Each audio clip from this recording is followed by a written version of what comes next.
Welcome to the our annual multimeter webinar. We try to do this every year.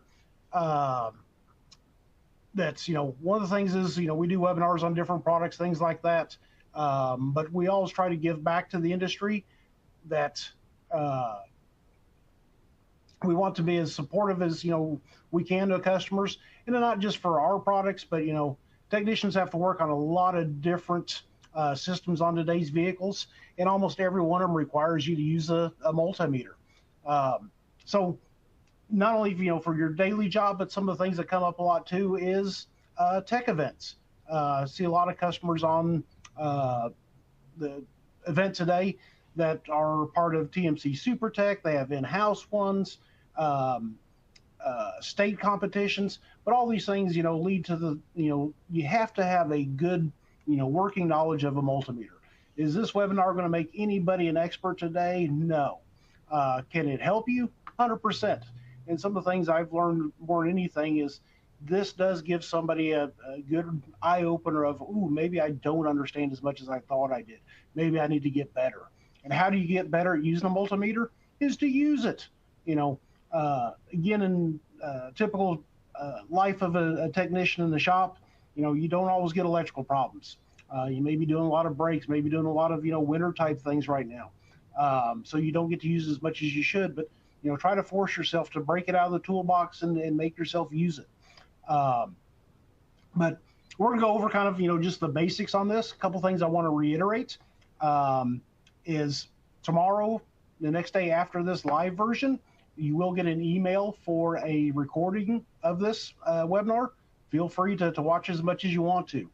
Any supervisors, anybody on the show today, we can run a report and give a feedback of who all was on the webinar. We'll kind of give them some engagement scores, things like that. Also, too, we do have the online test. It is in the references on this webinar. You can go in it, it'll give you a link of where you can take that online test. If you score, I believe it's over an 80%, it will give you a training certificate that you can turn into your boss or whatever. So very helpful things. And those will be available for, a long time after this live one. So you can always go back and reference it. If you do have any questions, please do not hesitate to type them in, even if it's a suggestion for a future webinar. Again, we do these things on new products, troubleshooting our products, things in general. So if you have an idea of things that we could do that might help you, please don't hesitate to type those in if while you're thinking about them. But again, to kind of kick off, what is a multimeter? Well, it's a meter that does multiple things. A lot of technicians only use it for one or two different functions. They use it for a voltmeter, they use it for an ohmmeter. Sometimes they don't even do those really correctly. But you ask me, hey, what about this function? I don't know, I've never used it. Well, we're going to kind of go over them and show what the use is and what they are for. So kind of the core functions, and then there's some, advanced functions that technicians don't use a lot of the times, or just some helpful things built in the meter people don't realize are there. But whether you're using your meter, you borrow your buddies, you're at a competition and use the one that's provided, no matter what, before you try to use that meter, you got to make sure it's right and it's ready to use. We're showing an X-Tech brand meter here. It's what we have used for years. I'm not here to sell you meters by any means. The only thing I will tell you is buy what you need. The two mistakes I see people make is they either want to go down to the discount tool store and buy a meter, or they get a coupon where you can either get a magnetic parts tray or a digital voltmeter. You're better off getting the magnetic parts tray. That is not a very good quality meter. The other thing is don't get on the tool truck or something and order the most expensive thing just because you want to have the coolest meter in the shop. Buy you a quality meter, but get you something that's covers your needs without getting crazy on it. The other thing is I always stress is make sure you buy a meter that has a calibration program. And the reason I say that is just like a torque wrench or whatever. What are you supposed to do with them once a year? You're supposed to get them calibrated, make sure it's right. If your meter's not right, none of your readings are going to be right, and it's going to throw all your troubleshooting off. And some of the things we talk about, quote unquote Purkeys products, they have a set voltage where things happen at. And if your meter's not reading right and you're trying to get tech support and you're not given the right values of what it's actually seeing, it makes it very hard to troubleshoot. But first thing we're going to start off, you turn your meter on. Again, depending upon brand of meter, this one has a little symbol, looks like a AA battery. If that comes on and stays on, it's telling you your internal battery is low and you have to change it. Again, depending upon brand, some of them have a little symbol, looks kind of like a little car battery. Other ones may actually come across the screen and say BATT. All of those things are still telling you the same thing, that your internal battery's low and you got to replace it. Now, anything that ever comes with, battery included, is it ever a quality battery? No, not here to sell you batteries either. But make sure you buy a quality meter or a quality battery. You spent money on a good meter. Don't put some, generic, economy battery in it that's possibly going to leak acid and ruin your meter. So buy a good one. And I usually tell people, treat your multimeter like a smoke alarm. Change the battery once a year, whether you need it or not. Make sure it's always ready to go. The other thing you do is got to check your leads. Put your meter on ohms, and that's a little symbol, looks like a horseshoe. Touch your two leads together. It should zero out. If it doesn't, you could either have bad leads or you could have a meter that's out of calibration. We came up with a high-tech tool years ago, just a piece of wire or paper clip. Take your two leads out and put that paper clip or piece of wire in place of it. That way you're taking those leads out of the equation and you're checking just the meter. If it zeros, hey, your meter's good, you need to check your leads. If it still is out of whack, it's your meter and you got to get it sent in. But we verified that the meter did zero, so now we're going to check each lead one at a time. We can put just the red lead back in, put the point of it where the black lead should go, and we're checking just it. Do the same thing with the black lead. I was, doing training in person, and somebody will say, well, I just subtract the difference. And so, you do what? Because, well, if it reads half an ohm or 5 ohms or whatever, I just subtract that from whatever I'm reading. It's like, that's the worst case of, playing hand grenades or horseshoes I've ever seen. That, again, if it's not right, none of your readings are going to be right, and you can't trust it. The other thing, you got to make sure you understand your meter. Most quality digital multimeters are now what's called auto ranging, auto voltage, whatever. What that means is whatever you put it on, it's automatically going to change the scale to give you the most accurate reading possible. 99.999% of the time, that meter's smart and all of us put together, leave it alone. Now, a couple things to be aware of too is, again, we're talking about an X-Tech here. If you look in the top left corner, whenever you first turn that meter on, it defaults to the automatic range, and you'll see auto in the corner. The one time I found that, I do want to change off the auto is if I'm reading very, very low voltages. I'm talking under 2 volts. We make a training board that has some that are like 1.5 volts. A lot of times an automatic ranging meter has a hard time locking in with voltages that low, has a tendency to want to float around. So if that's the case, I can hit the range button, move that decimal over down to the 2 volt scale, and I'm going to get a much better, reading much faster. Now, if you notice when I did that, that auto disappeared. Now I'm in manual range. A fluke meter typically is opposite of that. If you're in manual, it'll say MAN or manual in the corner. If you have it in auto, it doesn't say anything. So again, be familiar with the meter you're using. If you turn it on automatic or turn it off of automatic range, easiest thing to do as soon as you're done, turn it off, turn it back on, make sure you're back in auto. What will get people in trouble at times is they move it to that 2 volt scale or 20 volt scale or whatever, and they go to a different value. Say I had it on a 2 volt scale. Forget I go over to a 12 volt battery. I put it across the battery. What's my meter going to read? Obviously I can't hear y'all, but that meter is going to display an OL. Does that mean there's nothing there? No. It says you told that meter the highest it should see is 2 volts. Obviously, a 12-volt battery is over 2 volts, so it's going to read OL, out of luck, out of limits, overload, whatever you want to call it. So you just got to be aware that the meter's doing what you told it to, so make sure you turn it back to auto. And I got some questions coming in. I'll follow up those all at the end, unless, again, something comes up that's really important or whatever we need to stop for. But for the most part, we'll hit all those questions at the end. The other thing, too, is, again, knowing what your meter's capable of is what is its range or what's its capacity. Most quality digital multimeters will go to 1,000 volts. That's most we're probably ever going to see in anything we work on. Again, when we talked about before is what if I put it across something that's over 1,000 volts? Well, you're going to see that OL. Most time, unless you hit it with something really crazy, that it's not going to hurt anything. The insulation, everything's safe up to that. If you did try to test something that's some crazy voltages, it could be a safety concern because just the installation value of the test leads and wires and everything could be compromised. So you do want to be aware, but again, make sure what your meter is capable of reading. I've looked at some economy meters out there that's mainly go to 400 volts.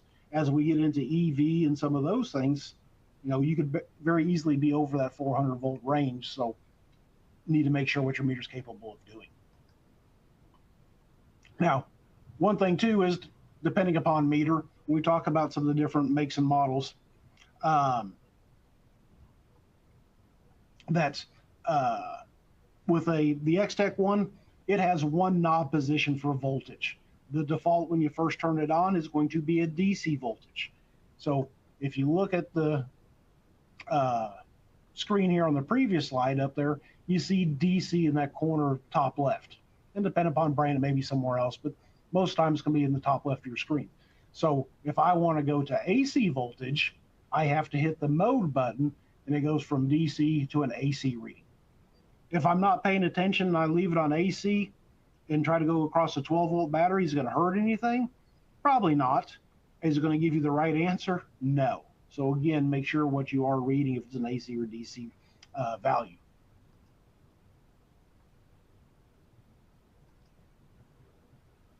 Okay, we're going to actually apply, and use our voltmeter now. And one of the things I always start off with is people think a voltmeter is a lot more high-tech than it actually is. When it comes down to it, a voltmeter is really pretty dumb. The only thing a voltmeter does is tells us the difference between two different points. So I've got a battery here just sitting on a bench or whatever. A battery's at 12.5 volts. I take my meter, I put my red lead on positive, my black lead on negative. What does my red lead read? 12.5. What does my black lead read? 0. The difference is 12.5. That is all that voltmeter is doing. Now, I can take that same battery, and I'm going to grab a couple of cables, hook it up to a starter. Again, this could be, on a truck, on the bench, whatever. The key right now is no current flowing. That, starter, everything is just at rest. I still take my meter red lead, put it on the starter positive post, and I put my black lead on starter negative post. My red lead is still going to see 12.5. My black lead is still going to see 0. The difference is still 12.5. Again, the difference between the two, and keep in mind, no current flow. We can't have voltage drop without current flow. This starter, positive cable, it can be corroded and green in every strand, but one could be, broke. Would it still show 12.5? Yes. Now, I can move my meter leads anywhere I want to on this. Again, it's at rest. If I have my meter red lead positive on the battery positive, still going to read 12.5. My black lead, I can have it at the battery, at the starter, frame rail, whatever. As long as it's ground, I'm still going to read 12.5. No difference. Now, everybody always wants to use a multimeter, red on positive, black on negative. One thing is, what if I just flip my leads around? I put black on positive, red on negative. What's it going to read? Negative 12.5. Does it hurt anything? No, it just says, hey, silly, you hooked me up backwards.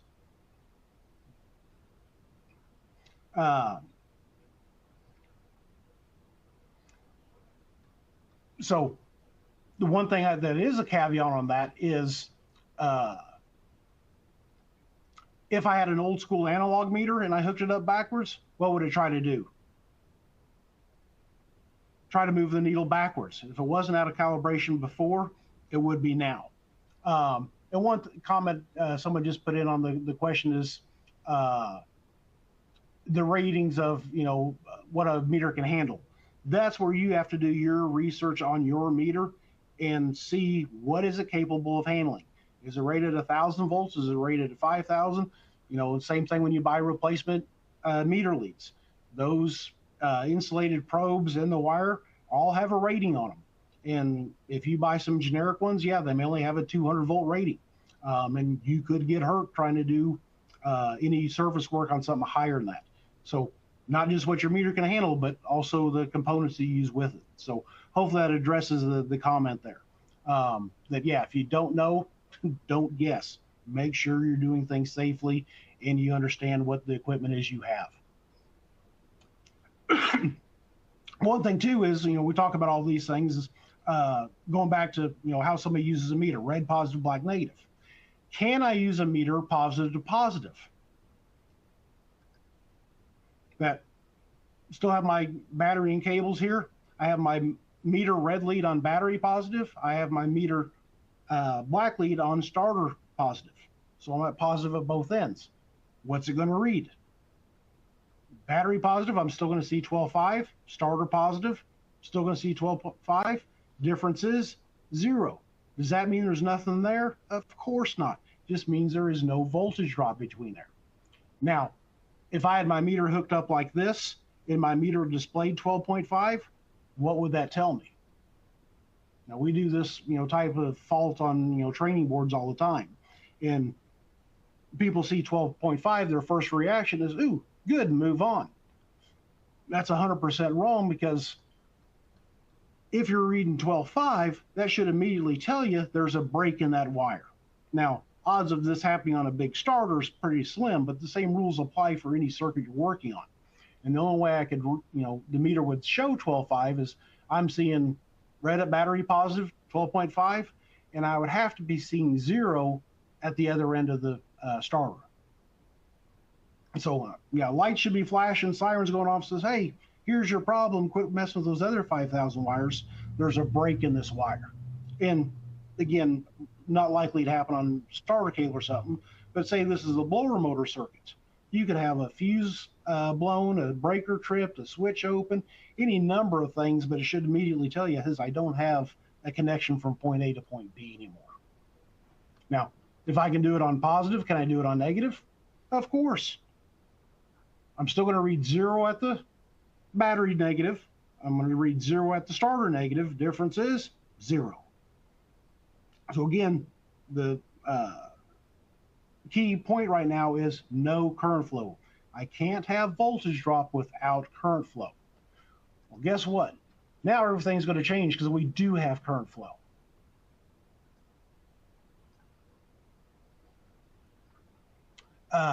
For simplicity, we're going to show 2 different meters, one across the battery, one across the starter. So our first meter, you know, the start of the voltage at the battery, my red lead is on positive, my black lead is on negative. What does my red lead read? 8.5. What does my black lead read? 0. Difference is 8.5. So my starting voltage is dropped down to 8.5. Now I'm going to use my second meter and go across the starter. What does my red lead at starter positive read? 7. What does my black lead read at starter negative? 0.3. Difference is 6.7. So I start off at 8.5 under load. Obviously, that's a pretty healthy load to hold the batteries down that low. But I got 8.5 across the battery. I got 6.7 across the starter. So how much voltage drop do I have total here? I'll just think on it for just a minute. Difference is 1.8 volts. Where is that drop? Is it on the positive side? Is it the ground side? If you look at that picture long enough, you can decipher it and look, but we can do it very easily, again, with our meter, and we go positive to positive. There's that 8.5 I had at battery positive. There's that 7 I had at starter positive. Difference is 1.5. So I have a 1.5 volt drop on just my starter positive cable. Now, we all took algebra. We swore we'd never use that stuff, right? But what's the basis of algebra? If we knew 2, we could always find the third one. So I had a 1.8 volt drop total. I just checked the positive, and I have a 1.5. So how much must I have on the ground side? Answer is 0.3. So if I was going to work on this truck, which side would I start on? Positive side. I've got 5 times as much voltage drop on the positive as I do on the ground. Where would I start? First thing is, yeah, the old, make sure everything's clean and tight. Now, I'm going to back up one point, though, is we just said we had a 1.8 volt drop. Is that good or bad? I'm not sure if everyone's familiar with TMC's RP129, but it is a spec for voltage drop in heavy-duty cranking cables. The spec is you're allowed half a volt at 500 amps. So is this truck good or bad? Give you a second to think about it, but the answer is we don't know, because we have no idea how many amps that starter's pulling. That's if you're allowed half a volt at 500 amps, how much voltage drop you'd be allowed at 1,000 amps? Double the current, you'd have double the voltage, so you'd be allowed 1 volt. What if it's pulling 1,500 amps? 3 times, so you'd be allowed 1.5 volts. Very cold engine, very hard to crank.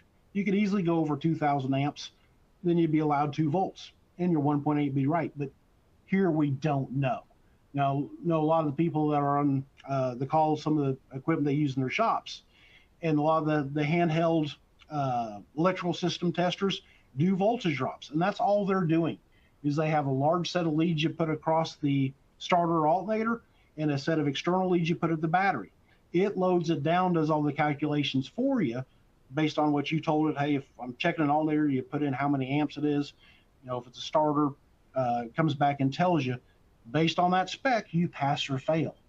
But it does its own load, so it knows what it is.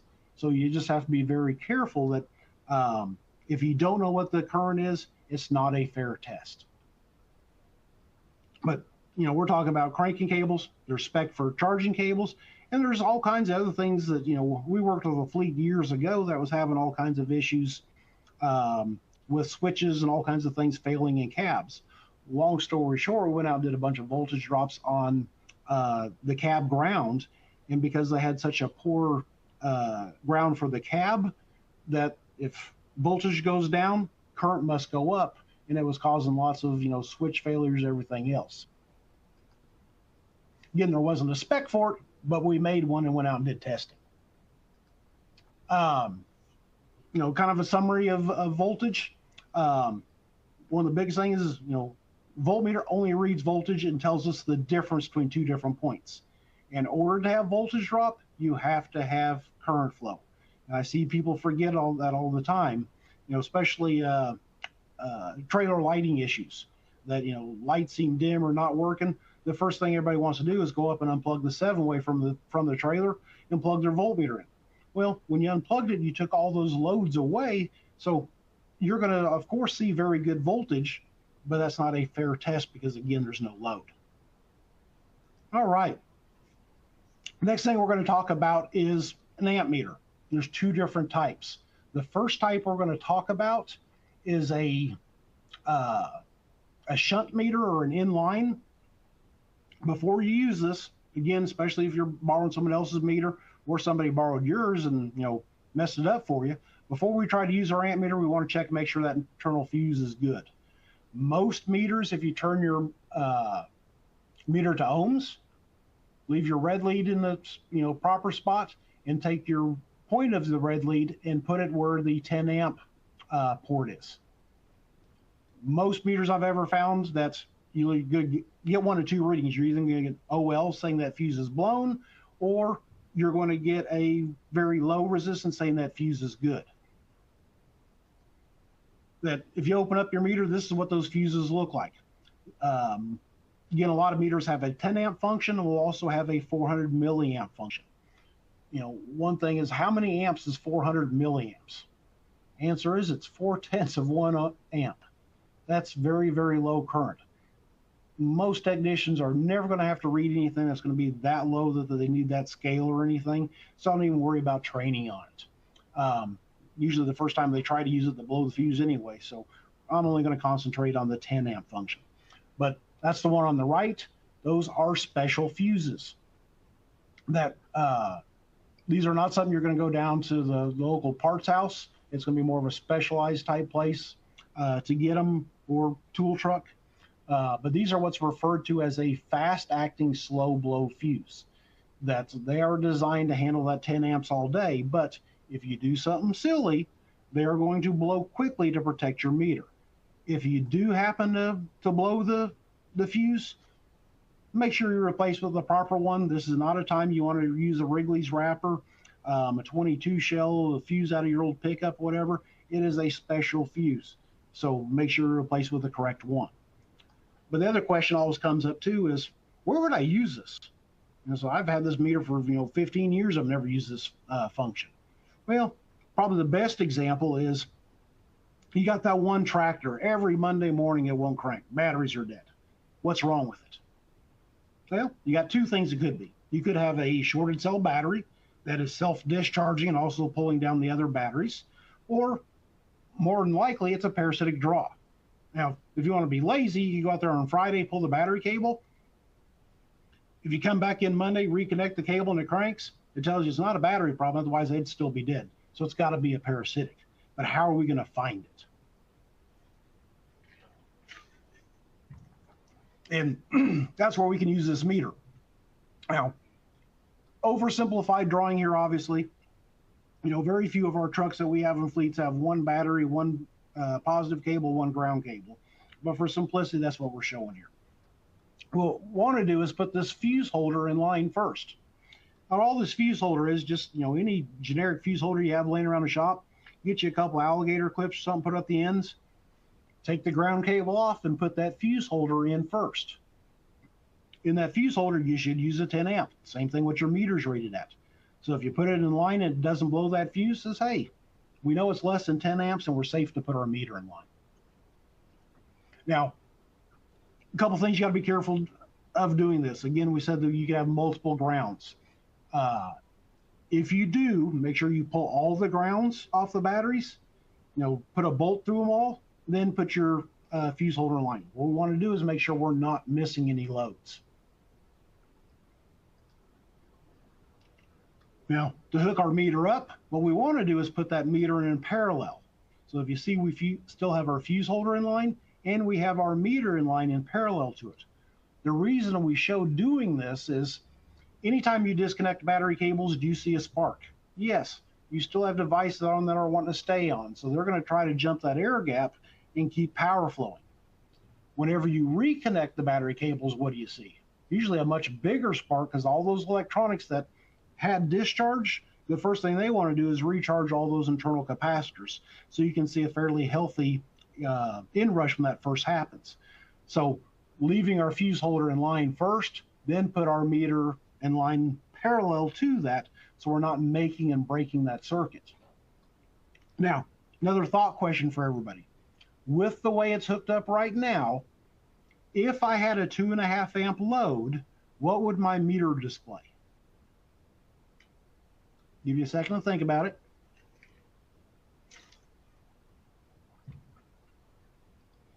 And the answer is, basically what the meter shows, half of what that reading was. And the reason why is that, current load can flow through the fuse holder, and it can also still flow through our meter. So now we pull that fuse holder off, and it has to go through our meter. So we can get a very accurate reading now. The reason I bother to spend all the time to say that is, what if you missed a ground cable? Would you get a fair reading? Of course not. That if you still had a big 1/0, chassis ground or cable going to the starter connected and you didn't disconnect that, it'd be much easier for that current to flow through that big cable than it would our meter. You can spend all this time going out there checking it and say, hey, there's no load here, boss. It's not a parasitic draw. It's like, yes, it is. You're just not doing an accurate reading of it. Um, Before I talk about the next type of meter, I'm going to talk about some of the limitations of this setup. This type of ammeter is going to be much more accurate, especially at low currents. The bad thing, excuse me, the bad thing about it is whenever we disconnect and reconnect, what did every device just do? Just woke up, powered up. If it's some sort of a communication system, the first thing when it sees power, what its job is, it's supposed to look for messages, send messages. So when you first turn it on, you can have much higher parasitic draw than it actually would have long term. And if it's in a shop, will it ever, make a connection because of the steel building or whatever? So you do have to be aware. It says, hey, if this is, communications, telematics, whatever, I may have to let it sit 5 minutes, 10 minutes, 20 minutes, whatever your company's, parameters are set at before I can get an accurate reading. So you do have to be very aware of that. That is the good and bad. Much more accurate, but you do, make and break every circuit and re-wake things up. So the next type of meter we're going to talk about is an inductive or a clip-on ammeter. And the way they work is whenever we have current flowing through a conductor, cable, wire, whatever, it generates a certain amount of magnetic field or magnetic flux. And we have what's called the right-hand rule of electricity. That if I put my right hand on the cable, put my thumb in the direction current flows, look at the way your fingers would wrap around the cable. That's the same way that magnetic field is going to be generated. So when you have a clip-on or inductive ammeter, that's what it's reading. Again, not here to sell you meters. One of the things that personally I like is a standalone DC clip-on ammeter. That's the only thing I care to use this thing for is to read current. Personally, I don't like the ones that plug into a multimeter because sometimes I want to look at voltage and current. I don't want to sit there and swap it back and forth 8,000 times. The other thing I found is whenever they have a meter like this where they try to put a, make it a multimeter, you're very limited on the other functions. So I'm not a big fan. I'd rather have something that's more of a standalone unit like this is. But like anything, this thing has some of its own rules you have to be aware of. If those jaws don't close all the way, is it going to be accurate? The answer is 100% absolutely no. I was playing with one the other day, just trying to see how much it was affected. There was maybe a 1/16 of an inch between those jaws being fully seated, and I was reading half what the actual current is. The other thing is you have to zero them each time. That the nice thing about the modern versions of this type of equipment, most of them now have a zero button. So before you use it, click the jaws a couple times, make sure there's no static electricity on it, hit the zero button, and you start off at zero. Guys that have been in the business a long time, remember the old thumb wheels that used to be on amp meters? You had to push them in turn with your thumb. They jumped from -8 to +12, back to -5 to +15. They were very cumbersome to ever get to truly zero. And obviously you got to observe direction. If you put this thing on the alternator cable backwards, what's it going to read? If the alternator is putting out 150 amps, it's going to show you a -150. Does that mean the alternator is sucking 150 amps? No, just says, hey, silly, you put me on backwards. No harm, no foul. Sometimes you got to do it, just, make it that much easier to read. Again, the positives, and negatives to this piece of equipment, the positive is you're not breaking any circuits. You're not waking everything up. So it makes it much easier if you are checking things like parasitic draw, that, you can get a very quick, accurate reading. The bad thing about it is if you begin to have, 4 ground cables, you're going to have to look at all 4 cables and then add them up. So hey, I got 0.2 of an amp here, I got 1 amp here, half an amp here, 0.3 here. So I have a total load of X. The bad thing is they're not as accurate. Just because you're not actually running the current through it, you're reading that magnetic flux. Depending upon make and model of clip-on amp meter, again, go back to this previous slide, shows it, is, they make these things that are, this one's only rated at 400 amps. For most anything I'm ever going to be working on, that is plenty. The nice thing, it has a fairly small jaw, so it's going to be better shielded for, things that I'm working on. They make a version that goes up to 2,000 amps. It has a much larger jaw because you may have to go around a couple of big cables or whatever. The bad thing about that is you're going to have that much more air around it, space around it, so it's not going to be as accurate when you're doing lower current type readings. So good and bad to both of them. You just got to be aware of it. All right, what does an ammeter do? It simply reads current.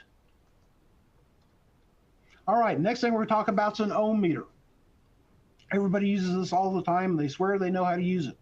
Again, not in front of anybody, can't hear anybody, can't see anybody, but I've got a little quick test for people. That there's a service bulletin. The service bulletin says you're going to check the, we'll call it an XYZ sensor. The XYZ sensor should have a reading of at least 6K. And believe it or not, this was actually taken from a Cummins service bulletin years ago. But this, the service bulletin tells you, when checking it, it should have a reading of at least 6K. So you grab your meter, you grab the XYZ sensor, you put it across it, and this is what your meter says. Is this a good or bad sensor? Let you think about it for a minute.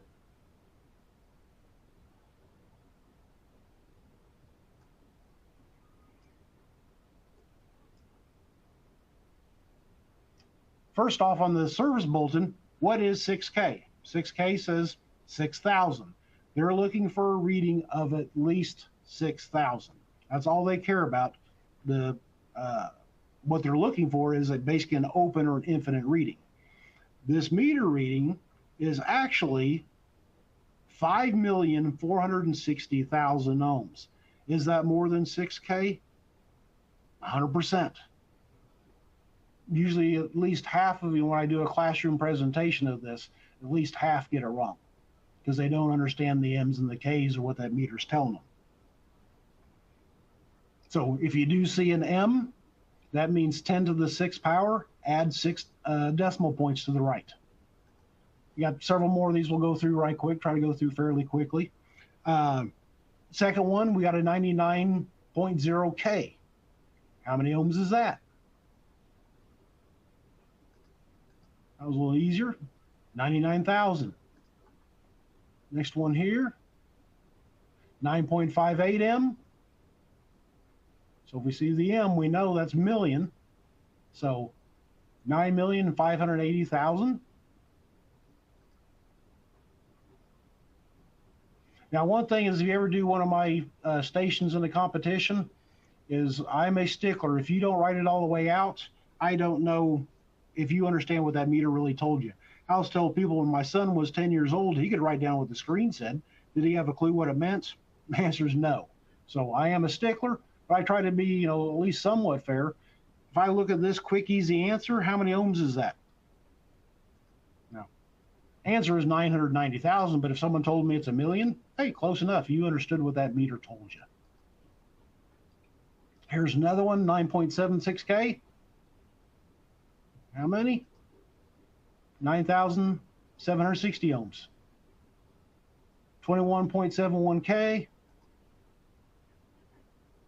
So 21,710, or if you told me 22,000, I'd accept that. This always jacks with people that you got 0.546K. Everybody always wants to add more zeros than they need to. The answer is simply 546 ohms. Most meters, if it's over 500 ohms, automatically put it on a K scale. 3 more here for you. We have 14.85K. Quick, easy answer. I'd take 15,000. Another example of that messes with people, you got 0.983K. So you're just under 1,000. And last one here, 3.239K, so that's 3,239. All righty. We're going to actually apply using our ohm meter to something now. 5-pin relay is a great example. Every truck's got a lot of them. How do a lot of people typically test them? They take the one out next to it, swap it. If it works, yep, I knew it was a bad relay. Well, things have gotten a lot more complicated on today's trucks, and we have to do things a little bit more in depth than we used to. So we have a 5-pin relay here. We're going to take our ohmmeter. We're going to go across the coil. Take this one, I put it across the coil. It tells me the resistance is 102 ohms. Is that good or bad? Well, your slide says good, so it must be good, right? Well, yes, but how did I know it was good? I had to go to the manufacturer's spec sheet. It says this particular make and model should be between 100 and 104 and 105 ohms, which 102 is right in the middle, so I know it's good. Now, if I use Ohm's law, you see here on the slide, I take 12.5 volts divided by the 102 ohms, said that relay should pull 0.12 amps. Life is good. Now, I'm going to back up a little bit of my story here. I know the first time I used a relay is I had an old Chevy pickup, put some fog lights on it, went down and got a kit, came with a relay, a toggle switch, and said, well, what's this for? Why can't I just run a switch? Well, keep in mind the whole idea of a relay is we can control a high current device with a low current switch. And for years, yeah, we had a 12-volt switch on the dash that turned that relay on. Now what activates relays? Some sort of a body controller or SAM modular body builder, some sort of a electronic module that controls that relay. When that relay was, or that module was designed, or that whole system was designed, said, hey, this module has to be able to put out X amount of current to power this relay. So if everything's great and this relay is what it's supposed to be, it's going to pull 1.12 amps. Now, I check another relay. I get an OL saying, hey, somewhere in the coil of that relay, there's a break and it's not going to work. Grab one more. I check the resistance of this one. This one's only 54.2. That's a huge difference in resistance. So if I use my Ohm's law again, compared to my first reading where I had a 0.12 amps, this one I'm going to still have the 12.5 volts, but I'm going to divide it by the 54.2 ohms now. That says now my current's jumped all the way up to 0.23. It's still not a lot of current, but is it way more than it was designed for that system? 100%. You try to pull that much current compared to what it was designed for, the very least that module is going to shut down to protect itself. So if this was, blower motor, a horn, whatever, hey, I turned it on and nothing's working, what's wrong? Well, if you don't understand how it works and the theory behind it, I've seen, technicians replace modules and all kinds of very expensive parts when simply it was a bad $3 relay. And the thing of, trying one thing and swapping with a different relay, the only thing you did was just move that problem to another circuit. Now, what else can I check on a relay? I can check the normally closed contacts. If I go across those, I should get a very low resistance. I go across my normally open, and I should get an OL saying those are open. What else could I do? I could energize that relay. My normally opens would now be closed. My normally closed would now be open. If I really wanted to check a relay, because think about what's inside of a relay. You have some very small contacts. Most relays are, used in a live circuit. What does that mean? It says every time that relay opens and closes, you're going to have arcing. So if you look at a relay that's been in especially a high current application, and it's been there for a long period of time, think how bad those contacts could be arced up. So if I really want to check that relay, I'd put it back in its place, and especially, again, a high current device like blower motor. Turn my blower on high, then I would use my voltmeter and go across those contacts. Now, how much voltage drop do I have across those points? That, relays are going to generate heat anyway because of the internal coil. But if I have a lot of voltage drop because of arc contacts and the relay heat, very easy where you can start seeing, heat damage in a PDM or a fuse panel box. So if you do see that, it's a good chance that, hey, maybe I want to go ahead and just start swapping these things after they get a couple years service on them. I don't know if anyone's ever had the fun job of, changing out a fuse panel or whatever. That is not an easy job and not something I'd ever want to wish on somebody. So those are some things to be, aware of when you're doing some of these tests. What's an ohmmeter do? Simply reads resistance. One thing I again talked about before on some of the compromises of economy meters, or that clip-on ammeter that also has a multimeter function to it. Typical quality multimeter will go up to as high as 40 meg or 40 million ohms resistance. I've looked at some of those, again, economy or all-in-one type meters, and some of them only go to 4,000 ohms. So even checking that, XYZ sensor we talked about before, it's not going to do a fair test on it because it doesn't have the capacity to do a fair test. So again, do your due diligence, make sure what your meters are capable of doing. A couple other functions we'll talk about. Diode check. What is a diode? For the most part, when we talk about doing these things, or talk about diodes, Diodes are a one-way check valve. They allow current to flow one direction, but not the other. That is not a 100% accurate statement. Some diodes will allow current to flow a different direction if they see high enough voltage or something. But for the most part, yes, they allow current to go one direction, not the other. Depending upon brand of meter, on this X-Tech we're talking about today, it has one knob position that's ohm meter, diode check, continuity check, and capacitance. So make sure you understand yours. On this particular one, sometimes you have to hit the mode button to toggle through to get to the right function. If you don't see the little diode symbol on your screen, you're not on the right function. Will an ohm meter, quote unquote, check a diode? Yes. Is it right? No. So we want to check it, make sure it's on the right thing. Here's an example. Here's a big diode out of a great big like Greyhound bus alternator. Makes for a much easier picture. Is this way current should not flow, but if I flip my two leads around, my meter is going to usually give me a little bit of a chirp, and it's going to give me some numbers. What those numbers are actually telling me is the amount of voltage drop across that diode. All diodes create voltage drop, which is something you also have to be aware of.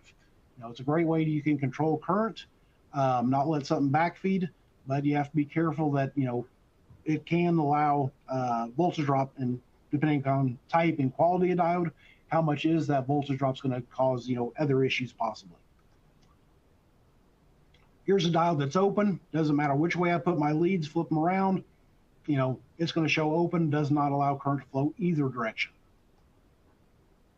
The last one we're going to talk about is a shorted diode. That diode will allow current to flow both directions. You don't see this so much anymore, but way back when we were doing, starters and alternators, the 90s when the Series 60 first came out, you used to see a lot of diode failures because of the inherent vibration on those engines. And whenever one of those things would short, it caused about a 5 amp, parasitic load on the truck. All right, and that same, knob function on your meter with the continuity check, diode check, we have the continuity function. One of the biggest things I warn people about the continuity test or continuity function is it can get you in a lot of trouble. That if you look at that piece of 10 gauge wire in the top right, every single strand but one is broken. Will that wire show continuity? Yes. Can it handle any current? No. The one below it's another piece of 10 gauge wire somebody at some point had stabbed with a test light. It's full of green gunk. Will it show continuity? Yes. Just like the one before, can it handle any current? No. But the other thing that you have to be very careful of using the continuity function is electricity is lazy. It will find a way back somewhere. And I've seen trailer techs that are trying to troubleshoot an issue on a trailer, and they swear there's something shorted. Go through and they're using the continuity check, and for example, we'll say left and green circuits, or yellow and green, left and right turn signals, right? Should not have continuity. But they'll put their meter on and say, ooh, it's shorted, boss, there's something wrong. And I said, no, stop and think about it. That's, if there's a path back, will it find it? 100%.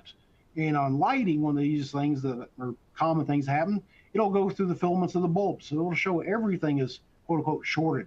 What's actually wrong with it? Nothing. But I say that also is anything that is a coil. We talked about the relay just a little bit ago.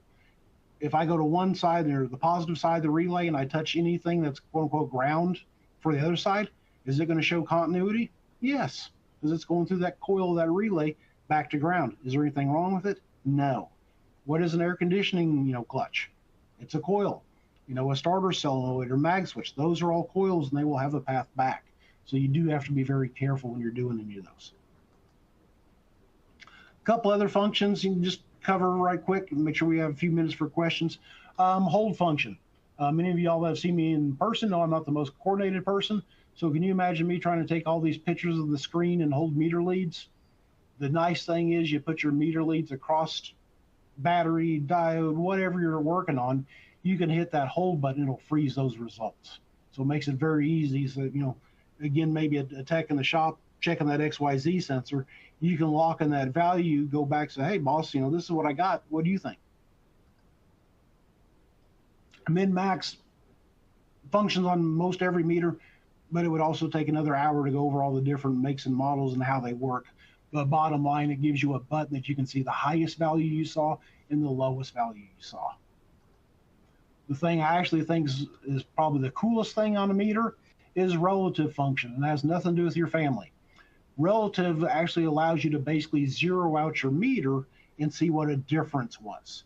One of the things I think is pretty cool about it is I've tried many times in the past to hit the brake pedal, run to the back and see if the brake lights came on. Have yet to be able to do it, but what I can actually do is hook my meter up to that circuit, which it should read 0 anyway, but I can hit relative. I can hit the brake pedal, hold it there for a second, then I can stroll back to the back and say, hey, when I hit the brake pedals, it did go up to 12.8 volts or 12.9 or whatever that value is. It makes it a good way you can capture those results. Again, several slides on it. I'm not going to spend a lot of time. Pulse width modulation, things that we have all over our trucks. People don't always realize it's there. But pulse width allows us to give infinite control over things. Probably the best example is for years when we had blower motors, we had a 3-speed blower motor switch. We had low, medium, high. Now with pulse width modulation, we can have basically infinite control over that blower motor speed. It's simply a matter of how much it's on versus how much it's off. You see that a lot in headlights, taillights today. That's the way they work is, again, it's off on. It can be maybe 50% of the time it's on, 50% of the time it's off, and how fast it does it. But that's what you're seeing. If you ever use your phone and try to record video, your phone doesn't have enough frames per second. So in video, it looks like they're blinking. So again, that's pulse width modulation. It's off and on. Frequency, a lot of fleets that have inverters for drivers, it's one of the things you want to check. Again, you're using a economy inverter or you're having issues or whatever, that everything in the States is 60 hertz.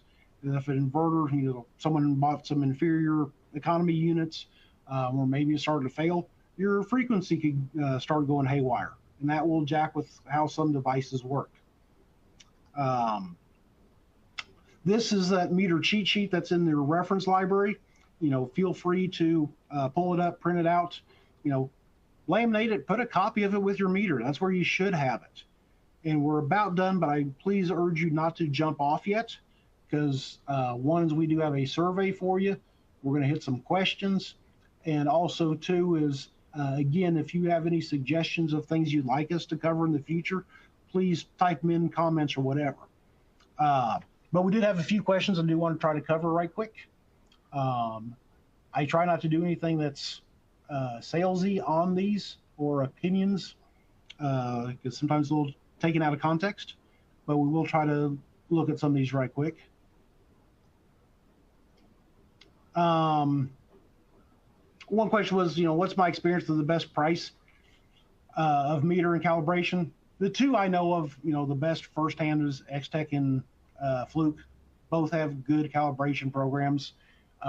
Best price, that's all over the map. Depends what skill level you are as a tech. You can spend from $100 to someone else commented, some of the higher end Flukes. Those are very nice meters. Most technicians are not ever going to need all those functions and capability. It's like buying an oscilloscope for a tech. Most techs are never going to use it. Be aware of what you need.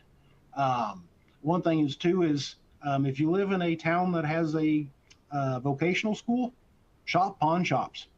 I've found some very good deals that students needed money, and pawn meters where they got there and they already had a meter and it's part of their equipment or whatever, so they pawned them. So happy shopping out there. You can find some good deals on some of that stuff.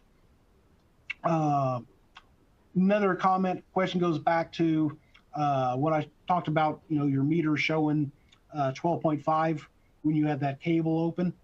Depending upon how that starter is wired internally, some of them do have a connection there for ground, some of them do not. But yes, it would have to actually see 0 on the other end for that to have read 12.5.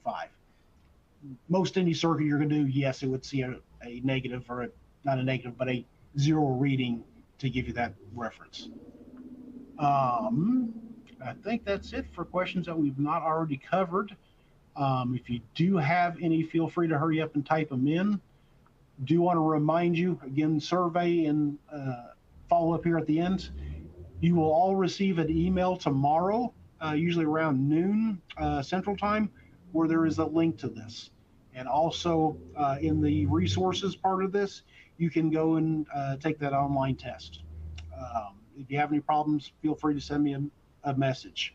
And we did miss one slide here, didn't get added. But hopefully this was of benefit to you. We do also have a full team of sales service guys.